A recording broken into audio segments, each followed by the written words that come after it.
बिस्मिल्लाहिर्रहमानिर्रहीम अस्सलाम वालेकुम। अच्छा तो दोस्तों आज हम सीखेंगे कि हवावे Y6S में हॉटस्पॉट का पासवर्ड कहाँ पर होता है।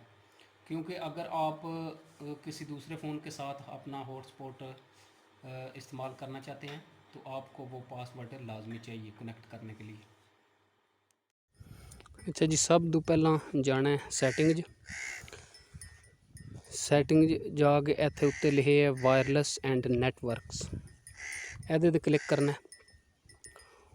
उस तो बाद 1 2 3 4 ਇਹ चौथे नंबर ਦੇ टगैदरिंग एंड पोर्टेबल हॉटस्पॉट, ਇਹਦੇ ਤੇ क्लिक करना है।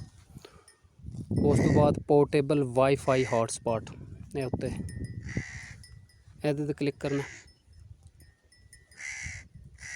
उस तो बाद कॉन्फ़िगर हॉटस्पॉट ਇਹ थल्ले ਇਹਦੇ ਤੇ क्लिक करना है। अच्छा जी, ਇਹ पासवर्ड आ गया हॉटस्पॉट का। अगर किसी ने थोड़े मोबाइल नाल हॉटस्पॉट अपनी जो है वो कनैक्ट करनी है तो यह पासवर्ड जोड़ा लाजमी होना चाहिए, वरना जोड़ा वो हॉटस्पॉट इस्तेमाल नहीं कोई दूसरा बंदा कर सकता। अच्छा जी, ये थल्ले जोड़ा ना अख का निशान बने हैं राइट साइड दे जिथे पासवर्ड लिखे ये अगर क्लिक करो तो पासवर्ड जोड़ा है वो सामने नज़र आ जाएगा।